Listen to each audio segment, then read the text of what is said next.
नमस्कार। Hello and welcome to the legal Observer. मेरा नाम है मनोज रस्तोगी और आप देख रहे हैं मेरा YouTube platform the legal observer. Sambhal की जामा मस्जिद का विवाद अब सुप्रीम कोर्ट पहुंच गया है। कल सुप्रीम कोर्ट में चीफ जस्टिस संजीव खन्ना और उनकी बेंच इस मामले की सुनवाई करेगी। जो शाही मस्जिद कमेटी है उसने, जो संभल की स्थानीय अदालत है जिसने मस्जिद में मंदिर था कि नहीं, इसका सर्वे करने की जो अनुमति दी, जो आदेश दिया, जिसके बाद वहां दोनों संप्रदाय आमने सामने आ गए, दंगा भड़क गया और नफरत, हिंसा, दंगा, इसका कारोबार, इसका बाजार अफवाहों का पूरा गर्म हो गया। वो मामला, उस पर रोक लगाने की मांग के साथ जो मस्जिद कमेटी है उसने सुप्रीम कोर्ट का दरवाजा खटखटाया है। कल इस मामले में उस आदेश के खिलाफ कि जो सर्वे का आदेश है उस पर रोक लगाई जाए। आपको पता ही होगा कि पिछले हफ्ते संभल की सिविल अदालत ने, जो वहां के सिविल सीनियर जज हैं, उन्होंने एक्स पार्टी, मतलब दूसरे पक्ष की गैर मौजूदगी में ही सर्वे को कमीशन कर दिया था और एक एडवोकेट कमिश्नर बनाया जिसने बहुत तेजी से, इतनी तेजी से कि दोपहर में आदेश जारी हुआ, 5 बजे वो सर्वे के लिए पहुंच गए। उसके बाद दोबारा टीम गई और वो सब खबरें आपने सुनी होंगी। तमाम तरह की अफवाहों का बाजार है। इतवार को जो दंगा हुआ, पथराव हुआ, गोलियां चली, किसने चलाई, दोनों तरफ के लोग एक दूसरे पर आरोप लगा रहे हैं। हिंदू पक्ष का कहना है कि नारेबाजी हुई, उकसाया गया, पथराव हुआ छतों से। आप सब मीडिया में, चैनलों पे आप देख रहे हैं कि किस तरह के हालात हैं। शहर में उपद्रव है और पूरा, न केवल उत्तर प्रदेश बल्कि देश भर के हर उस जगह पे जहां हिंदू मुसलमान की जो अ, एक जंग लड़ाने की पूरी एक माहौल बनाया गया ना, वो पूरा बाजार गर्म है। अजमेर की खबर आप तक आ ही चुकी होगी कि अजमेर में भी दरगाह है। अब वहां पर एक बार फिर से दावा किया गया है और वहां की अदालत ने भी सर्वे की बात का सर्वे की बात मान ली है। जो मिनिस्ट्री ऑफ माइनॉरिटीज है, अल्पसंख्यक मंत्रालय, एएसआई और दरगाह कमेटी, तीनों को नोटिस जारी किया है। 20 दिसंबर तक उन्हें इस नोटिस का जवाब देना है। वहां हिंदू सेना के राष्ट्रीय अध्यक्ष विष्णु गुप्ता, उन्होंने दावा किया है। एक 150 साल पुरानी किताब का हवाला दिया गया है। दीवान बहादुर हरविलास शारदा, जो पुराने आजादी से पहले जो जज बने थे जोधपुर के, और उनकी किताब का हवाला देकर बताया गया कि वहाँ ऐसे चिन्ह मौजूद हैं, वहाँ ये मंदिर था, भगवान शिव का मंदिर था, जिसे बाद में मुगल आक्रांताओं ने तोड़कर वहाँ दरगाह बना दी। अब बताइए क्या देश में हो रहा है। और अदालतें अगर इस तरह के आदेश देंगे तो जो 91 का वर्शिप एक्ट है, प्लेसेस ऑफ वर्शिप एक्ट, उसकी क्या हो रही, उसी पे पूरा सभ्य समाज, सिविल सोसाइटी, प्रगतिशील सोच के लोग जो हैं वो ये बात कह रहे हैं कि ये क्या, कौन सा दौर आ गया है। क्या फिर से हम देश को उसी नफरत के उन्माद में झोंकना चाहते हैं? किस तरह के हालात हैं? क्या हो रहा है ये देश में? अभी बुलडोजर पे आपने देखा कि बुलडोजर जो जस्टिस था उसका इस्तेमाल किस तरह से किया जा रहा था। कैसे सुप्रीम कोर्ट ने देर से ही सही, लेकिन जब सुना तब उन्होंने बताया कि असंवैधानिक है।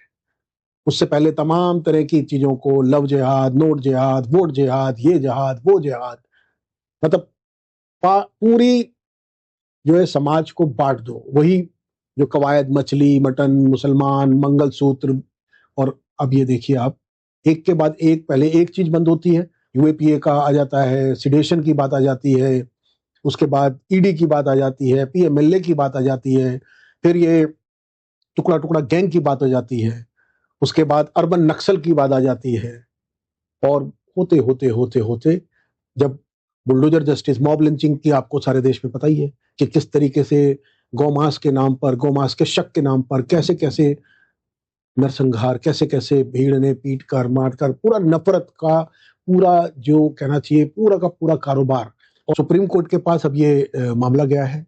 जस्टिस संजीव खन्ना की बेंच से उम्मीद है, क्योंकि संजीव खन्ना साहब ने जो हेट स्पीच के बारे में बात कही थी पहले, उससे बहुत उम्मीदें हैं कि क्या हम देश को इस कदर, किस किस उसमें झोंकना चाहते हैं हम देश को, कैसे इस पर काबू लगाया जाएगा, क्या फिर क्या कानून का फायदा है।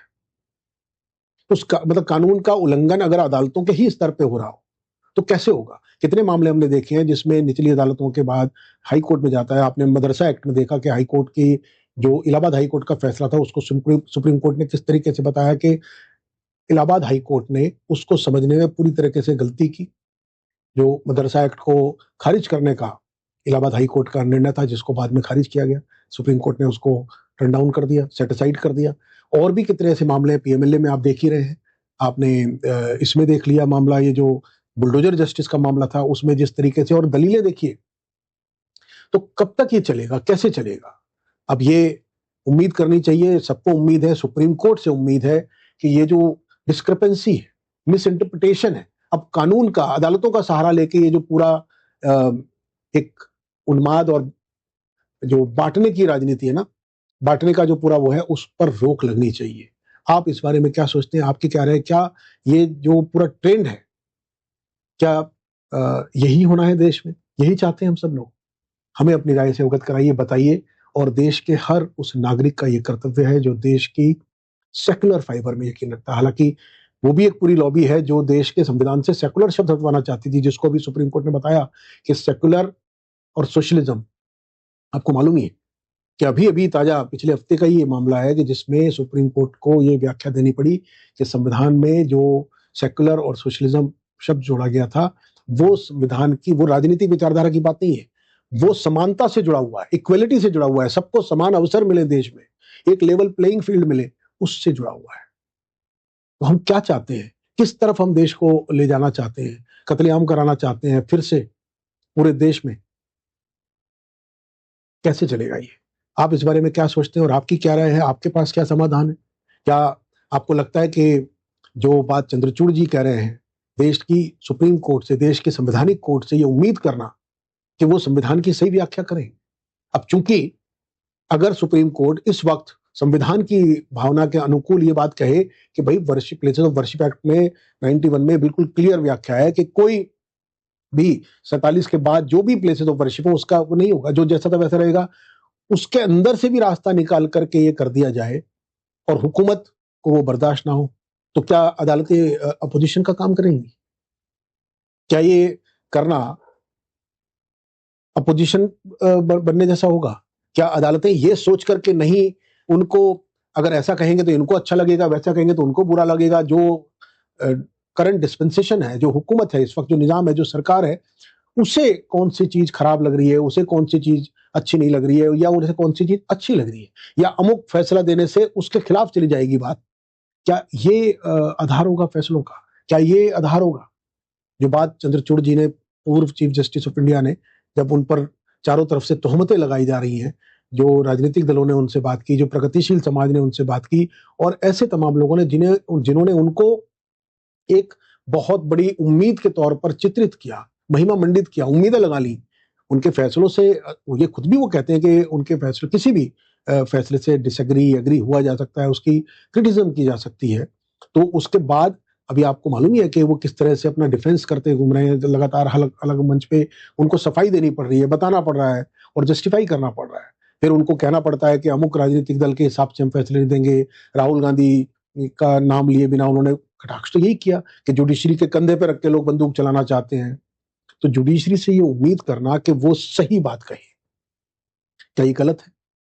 क्या ये ठीक नहीं है? क्या ये उम्मीद नहीं कर सकते हैं? क्या जुडिशरी से सच बोलने की, स्वतंत्रता से, निर्भीकता से वो बात कहने की कि जिसको, क्योंकि जुडिशरी कस्टोडियन है, संरक्षक है संविधान की, जिसकी बात हर न्यायाधीश, हर जस्टिस, हाई कोर्ट का हो, सुप्रीम कोर्ट का हो, ऐसे तमाम संवेदनशील मामलों में उसी की बात करते हैं, चाहे वो स्टेट वर्सेस सेंटर के अधिकारों की बात हो, चाहे वो ये जो अधिकारों का, पावर का, सत्ता की धनाहनक का, उनका दुरुपयोग करना हो, जिसकी जिम्मेदारी संवैधानिक अदालतों पर है। तो क्या उनसे ये अपेक्षा रखना कि वो नागरिकों के हितों के लिए, नागरिकों के संवैधानिक अधिकारों का जहां भी हनन हो, जब सुप्रीम कोर्ट ये व्याख्या देता है कि सही जो हवा है सांस लेने की, जो एनवायरनमेंट है, ये भी मौलिक अधिकार है, और उसको प्रदान करना, उसको इंश्योर करना, उसको सुनिश्चित करना, ये सरकारों का काम है। जब पेड़ों की कटाई इस तरीके से होती हो कि वहां जो लोग गवर्नर या एलजी या दूसरे महत्वपूर्ण पदों पर बैठे हैं, वो अपने कर्तव्यों की अनदेखी करते हैं, या उसमें सरकमवेंट करते हैं, या उसमें से रास्ता निकालते हैं, क्योंकि उनको लगता है कि वो तय करेंगे कि क्या होना है। और उसके बाद जब सुप्रीम कोर्ट की टिप्पणियां आती हैं, सुप्रीम कोर्ट के फैसले आते हैं, तो आम आदमी का यकीन उसमें जगता है। आम आदमी को लगता है कि नहीं, जुडिशरी संविधान का पालन कर रही है, उसकी संरक्षण कर रही है, उसका जो तोड़ मरोड़ कर अपने मतलब के लिए सियासत, हुकूमत, सरकारें, पावर में जो भी वो बैठा है, वो इस्तेमाल नहीं कर पाएगा। जैसा कि हमने इन तमाम सारी चीज़ों में देखा, चाहे वो मॉब लिंचिंग का मामला था, चाहे वो राजस्थान में हुई हिंसा थी, चाहे वो नूह में हुई हिंसा थी या दूसरी जगहों पर हुई हिंसा, क्योंकि एक पूरा ट्रेंड, एक पूरा पैटर्न है। इसमें कोई शक है इस वक़्त?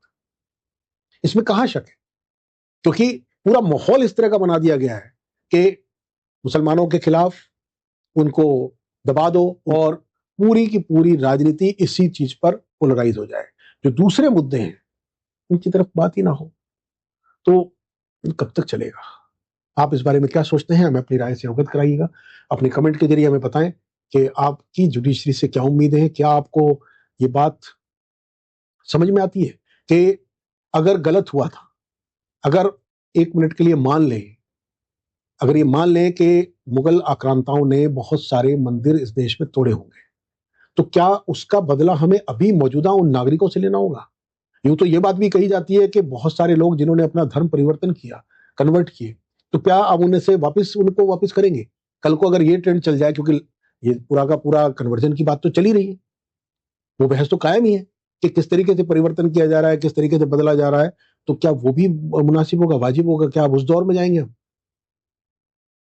इस वीडियो में फिलहाल इतना ही। हमारी भी आप सबकी तरह दिलचस्पी है, निगाहें लगी हुई हैं कि कल सुप्रीम कोर्ट क्या बात करता है। अगर सुप्रीम कोर्ट से हम ये अपेक्षा करते हैं कि जो संविधान में हर धर्म की समभाव की, सर्वधर्म समभाव की बात है, सबको बराबर संरक्षण, सबको बराबर इज्जत, सबको बराबर सुरक्षा की जो बात है, वही इंश्योर होनी चाहिए। और जब एक चीज़ तय हो गई कि 1947 के बाद किसी भी प्लेसेस ऑफ वर्शिप की वो चेंज नहीं की जाएगी, जो जैसा है उसका स्वरूप मेंटेन किया जाएगा, तो फिर इस बात का क्या मतलब है? सिवाय नफ़रत के, सिवाय बदअमनी के, सिवाय एक प्रतिशोध के, क्या इससे हासिल होगा? हमें अपनी राय से ज़रूर अवगत कराइएगा और बने रहिए लीगल ऑब्ज़र्वर के साथ। हमारी वीडियोज़ यदि आपको ठीक लगती हैं, तो उनको जो है लोगों तक पहुँचाइए। हमारे चैनल को सब्सक्राइब करिए, हमें आपकी भारी आवश्यकता है। नमस्कार।